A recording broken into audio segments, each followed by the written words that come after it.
Hello friends, welcome back to my YouTube channel and welcome back to my new video. So friends, मैं आप सभी का बहुत बहुत स्वागत करती हूँ हमारे यूट्यूब चैनल पे।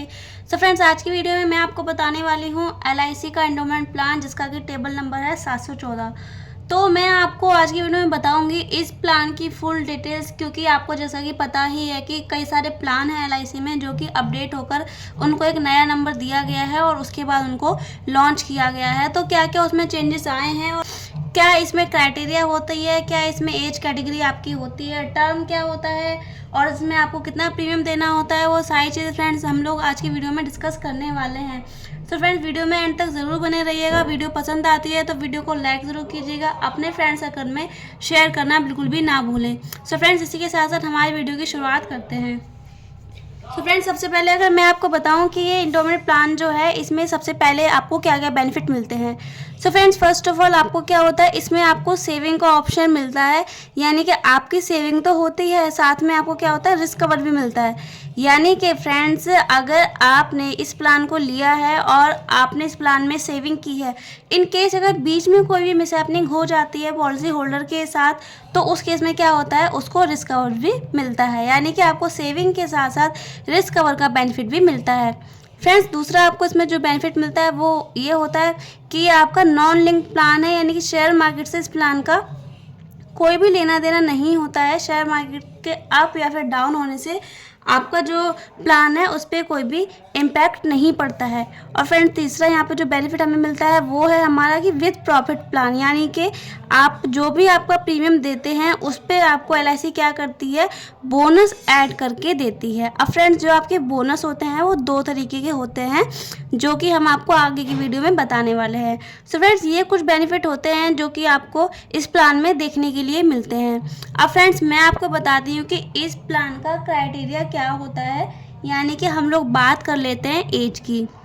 सो फ्रेंड्स, इस प्लान को लेने के लिए मिनिमम एज आपकी क्या होनी चाहिए। फ्रेंड्स, मिनिमम एज है 8 साल। यानी कि 8 साल के बच्चे को हम ये प्लान दे सकते हैं। इसी के साथ साथ फ्रेंड्स, अगर मैक्सिमम एज के बारे में भी मैं बता देती हूँ कि मैक्सिमम एज कितनी होनी चाहिए। तो फ्रेंड्स, ज़्यादा से ज़्यादा 50 साल के व्यक्ति को हम इस प्लान को दे सकते हैं और 50 साल के बाद अगर उसकी एज 51 ईयर हो जाती है तब हम उसको ये प्लान नहीं दे सकते। फ्रेंड्स, इसके बाद अगर हम लोग बात करें टर्म क्या होती है, यानी कि कितने साल के लिए आप इस प्लान को ले सकते हैं। सो फ्रेंड्स, वो है हमारी 12 साल। यानी कि कम से कम 12 साल के लिए आपको ये प्लान लेना होगा। 12 साल से कम का आपको ये प्लान नहीं मिलेगा। यानी कि मिनिमम टर्म हमारी है 12 साल। इसके अलावा फ्रेंड्स, अगर हम लोग बात करें मैक्सिमम टर्म की कि मैक्सिमम ज़्यादा से ज़्यादा आप कितने साल के लिए इस प्लान को ले सकते हैं। सो फ्रेंड्स, ज़्यादा से ज़्यादा 35 साल के लिए आप इस प्लान को ले सकते हैं। यानी कि 12 साल से लेकर 35 साल तक के बीच में आपको जो भी टर्म आप लेना चाहते हैं वो आप इजीली ले सकते हैं। फ्रेंड्स, इसके बाद हम लोग बात कर लेते हैं कि मैक्सिमम मैच्योरिटी एज जो है वो क्या होनी चाहिए। मैच्योरिटी का मतलब है कि आपकी पॉलिसी जब पूरी होती है वो age. So friends, maximum maturity age किसी व्यक्ति की इस प्लान में हो सकती है 75 ईयर्स। यानी कि जिस टाइम पे उसकी मैच्योरिटी हो रही है उस टाइम पर उसकी एज मैक्सिमम 75 ईयर्स होनी चाहिए। इसका मतलब ये है कि अगर हम किसी 50 साल तक के व्यक्ति को ये प्लान देते हैं तो मैक्सिमम हम उसे सिर्फ और सिर्फ 25 साल का ही प्लान दे सकते हैं, ताकि कि उसकी मैच्योरिटी के टाइम पर 75 साल ही एज हो। फ्रेंड्स, इसके बाद हम लोग बात कर लेते हैं सम अश्योर्ड की। यानी कि मिनिमम कम से कम आप इसमें कितने का अपना जो है इंश्योरेंस करवा सकते हैं। सो फ्रेंड्स, कम से कम आप इसमें 2 लाख रुपए का आपको बीमा लेना होता है। फ्रेंड्स, पहले इसका जो अमाउंट था मिनिमम वो 1 लाख था, लेकिन अब उसको बढ़ाकर 2 लाख कर दिया गया है। दोस्तों, इसके बाद अगर हम लोग बात करें कि मैक्सिमम सम अश्योर्ड क्या होता है। सो फ्रेंड्स, मैक्सिमम सम अश्योर्ड की कोई लिमिट नहीं होती है। वो आप अपनी सैलरी के अकॉर्डिंग जो है सम अश्योर्ड को ले सकते हैं। उसमें आपको अपनी स्टेटमेंट शो करनी होती है। फ्रेंड्स, इसके बाद अगर हम एक्स्ट्रा बेनिफिट में बात करें, सो फ्रेंड्स वो होते हैं हमारे राइडर्स। फ्रेंड्स ये राइडर से ये हमारे एक्स्ट्रा बेनिफिट होते हैं, यानी कि आपको इसके लिए कुछ एक्स्ट्रा प्रीमियम देना होता है और आप इसका बेनिफिट ले सकते हैं। सो फ्रेंड्स राइडर्स का मतलब ये है कि इन केस अगर कोई भी व्यक्ति राइडर्स को अपनी पॉलिसी में ऐड करवाता है तो उसका क्या होता है, प्रीमियम थोड़ा सा इंक्रीज हो जाता है, लेकिन उस राइडर के उसको बेनिफिट वहाँ पे मिल जाते हैं। सो फ्रेंड्स इस वाले पॉलिसी में हमारे पास 3 राइडर होते हैं, लेकिन जो बेसिक हमारा जो मेन राइडर होता है वो होता है ADDB राइडर, यानी कि accidental death and disability benefit rider.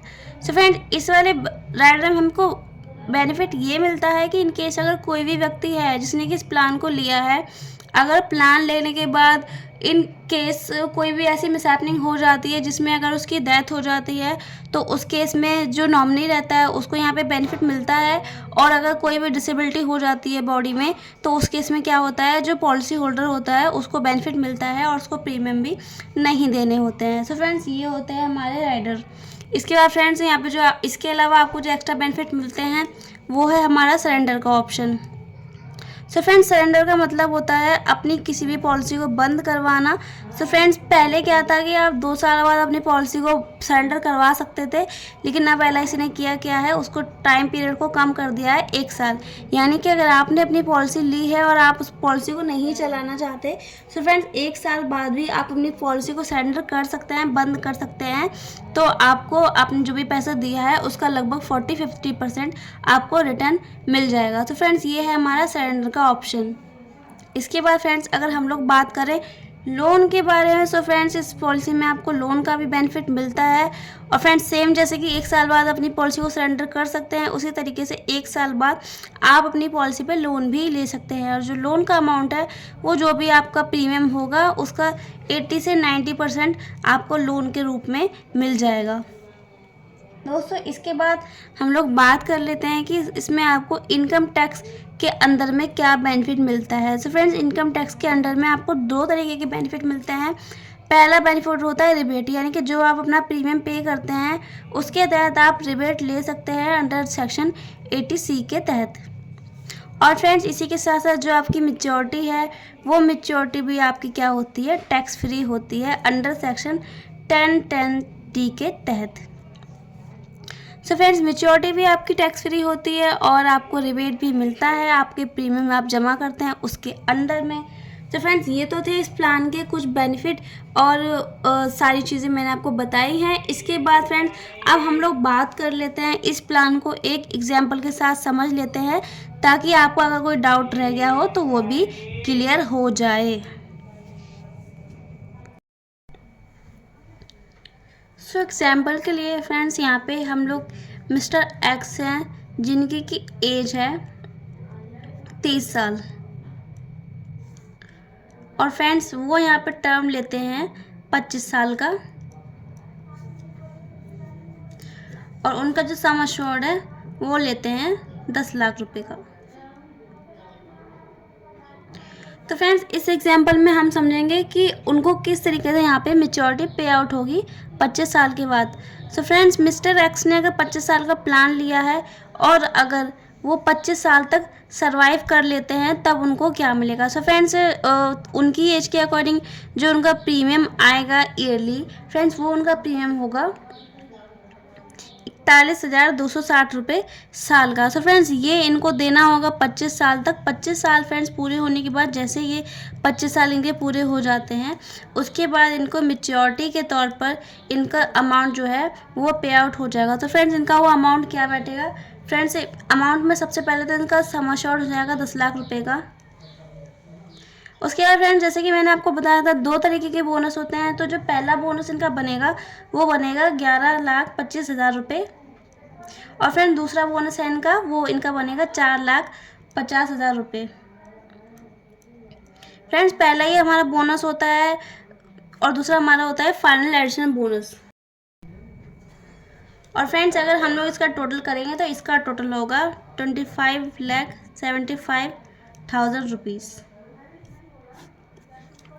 यानी कि अगर मिस्टर X 25 साल तक सर्वाइव कर लेते हैं और ये प्रीमियम देने के बाद उन्हें 25वें साल पे मैच्योरिटी के तौर पर 25 1,75,000 रुपये पे आउट हो जाएंगे। सो फ्रेंड्स, ये तो हमारा हो गया मेच्योरिटी का एग्जाम्पल फ्रेंड्स। लेकिन अगर हम लोग बात करें इन केस अगर इनके साथ कोई बीच में मिसहैपनिंग हो जाती है तब इनके नॉमिनी को क्या मिलेगा। सो फ्रेंड्स, बात करते हैं कि अगर इन्होंने पॉलिसी ली थी और पॉलिसी लेने के तीसरे साल पे ही अगर इनकी डेथ हो जाती है तब इनको क्या मिलता है, इनके नॉमिनी को क्या मिलेगा। सो फ्रेंड्स, सिंपली अगर हम लोग यहाँ पे समझें तो जब भी कोई भी पॉलिसी होल्डर के बीच में डेथ हो जाती है तो फ्रेंड्स पहले देखना होता है कि डेथ नॉर्मल है या फिर एक्सीडेंटल है। सो फ्रेंड्स, अगर डेथ जो है नॉर्मल होती है तो उसमें क्या होता है, एक सम एश्योर्ड मिल जाता है पॉलिसी होल्डर जो रहता है उनके नॉमिनी को।